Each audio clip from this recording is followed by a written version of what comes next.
How's it going, guys, and welcome back to LBTV. Okay, welcome back to the channel as always, guys. So today I thought I would bring out some actual legal points and tips and advice on how to get cheap insurance legally, because I know I've done a video in the past where I've gave tips to people that aren't exactly like that really legal, and you know, it's a bit stupid really. Now it's going to start raining, so I've decided I'm going to go in the car and talk to you about these tips. I thought I'd just quickly come out to show you guys what car I currently drive and what my insurance price currently is. So my insurance price is currently around 750 quid with mods all in, and I get a lot of questions asked about, Luke, how do you get it so cheap, etc, etc. So I'm going to run you through my tips that are legal, and hopefully we can help you guys out as well.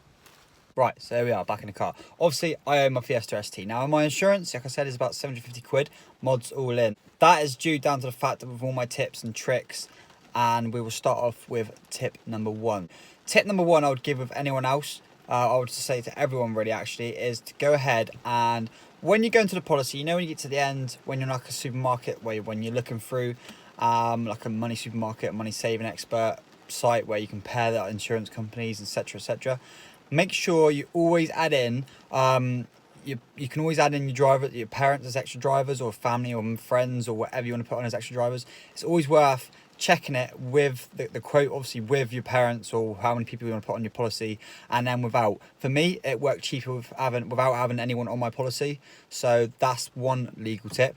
Number two, I'd have to say is, you know, when you go onto your insurance quotes and sometimes the companies say we price match and stuff like that. Now, price matching is really, really good. If there's an insurance company that you really like and they offer this awesome incentive where you can actually like basically get the same insurance quote compared to another company that's a bit cheaper, always ring up an insurance company. That's one thing I would actually always do.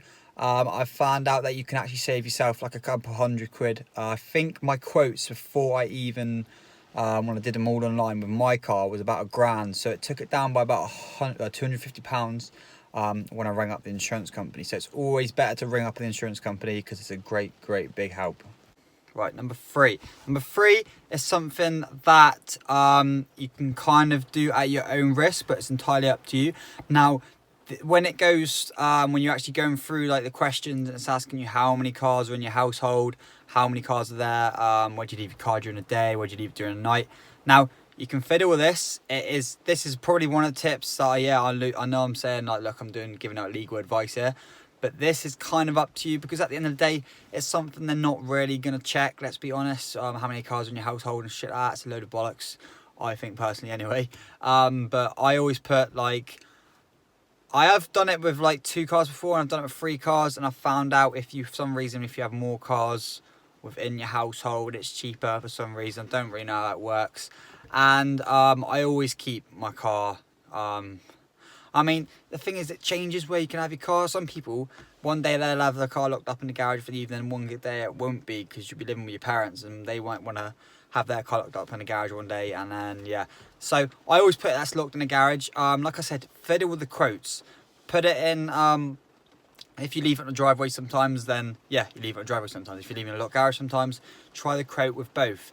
If it's cheaper for one or the other, then to be honest, it's legal, because it is legal, because some days you are parking out and drive, some days it's in the garage. So you can't justify that. If you ever get, you ever get a crash and they ask you these questions, then your car, they come and inspect it, and you can just put your car in the garage, or you can just put it on the driveway. It doesn't matter. It's both of those things. So that is number 3. Okay, so tip number 4. I would give this tip out just because of the fact that if you're coming up to the end of your policy, like I will be, I believe in like a month or 2, I'm coming to the end of my policy, always get your quotes done beforehand. Get them done beforehand, because if you get into it and you get up to when you literally about the day you finish, or your day you need to renew, the insurance companies always give you insurance renewal price. I think it's about a month before it finishes. So you then have that figure to look at, settle down, go through all of the quotes of the other insurance companies, bring up, say, look, I've got this quote. So like, say mine might go down to about 600 quid for next year. I can be like, look, my renewal with this many years, no claims, is going to be this much this year. And they'll be like, oh yeah, we'll price match that, or even make it a bit cheaper. So you don't know. So always make sure when you get to the end of like your policy, just figure it all out first. Don't wait till the end of your policy and be like, shit, what am I going to do now? They're going to renew it for me, and then I'm going to have to pay fees to get out of that insurance because I want to go with a cheaper insurance. Just make sure you get it all done beforehand because it's going to be a huge help for you. So that's number 4. Okay, number 5. This won't be my last one. We'll probably do one more after this, I think. Maybe another one, we'll see. Number 5 is mileage of your car. Now, the mileage you do annually, it says you can change between if it's social and domestic, or if it's just social, or if it's just work related. I always put down social, domestic, and what's the other one? I can't remember. There's like 3 of them. I can't remember what it's called. Commuting. I like commuting around. I always put my mileage down as about 6,000 or 8,000. Play with the mileage. It is legal to do that up until you do that certain mileage within the year. Now, the reason I start off low is because a lot of insurance companies, when you bring them up for the year, when you've done that certain amount of mileage, just to add on an extra 2,000, 3,000, how many thousand miles you want to add on, they will only charge you like a little bit tiny extra compared to whereas if you put it in the quote already. So that's a good tip to always put down. Start it around by 5,000 miles even if you want to. It depends on where you are, how many, just work out your sort of average you do a year and then drop it down by 1,000, 2,000 miles because you might not even do that many miles. Changes it every year obviously and how many miles you do, but then you can obviously ring up the insurance company like, look, I want to just add on an extra 1,000, 2,000 miles for this year's policy. And that's fine, and that's an extra like 20, 30 quid, maybe even like a bit cheaper, who knows. Like I've done it before and it was only extra like 20, 30 quid. So it's a really good tip. It'll help you guys out as well. It reduces, like, say your insurance policy quote might be like, what, say if you're like a young learner driver, new driver, say if it's like a 1.25, you just passed, your insurance quote is like 1,400 or something, and then you put your mileage down a little bit and it drops to about 1,200. So saving yourself 200 quid when you could actually, when you go through the year, to add on an extra bit of mileage for like 20, 30, 40 quid. You're saving yourself, like, even then, 150 quid. So you can use that money on something else. That's tip number 5. And then number 6. So I will class this one as the last one because I think it's something, everyone would do it anyway, but no claims insurance, like having your years no claims and stuff like that. Now, don't fall for the super trick I done. I was young, I was stupid. I basically, because I've owned about literally, I can't remember, it's 8 cars, 9 cars, I can't remember how many cars I've owned now.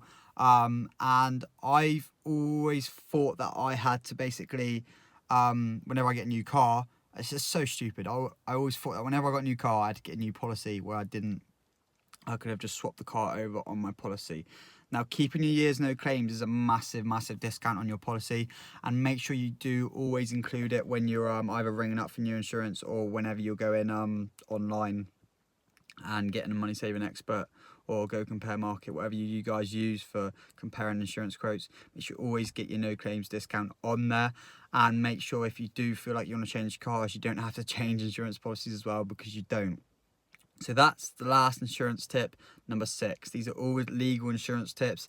There's plenty of other insurance tips that you guys could probably do that you've followed elsewhere, but the amount that police are getting hard on insurance and that these days, you do want to get yourself the legal right documents, the legal information and that on your insurance, because they will fuck you up. And I'm not even joking, they will pull their finger out their ass and put it in your ass, and then it's just make sure you're all legal, guys. Just declare your mods. I mean, to be fair, if you've got like window tints and things like that, wouldn't even worry about declaring it, because most if you're going all out and modifying your car, most insurance companies, you're going to go for like a modified insurance company anyway, like Adrian Flux or Greenlight and stuff like that. So they would just include all mods anyway, so I wouldn't really be worried about stuff like that. But yeah, that's all legal help, legal advice tips basically.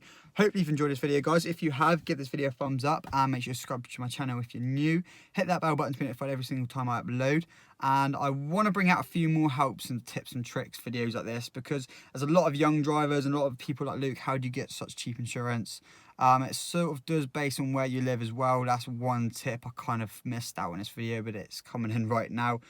Based on where you live, it's going to make a huge impact on your car insurance, and due to the fact of what car you drive as well, how many types of that vehicle has been in a car crash and stuff like that. So there's a lot of things to play about in your insurance, but you can have a little fiddle. Just make sure it's all legal. Go back, change a few things. It's always worth just going back, looking at your quote, and like I said, always make sure you do it before your year's policy is up, because you will get bitten on the ass and it's not good feeling. But yeah, anyway guys, thanks for watching this video as always.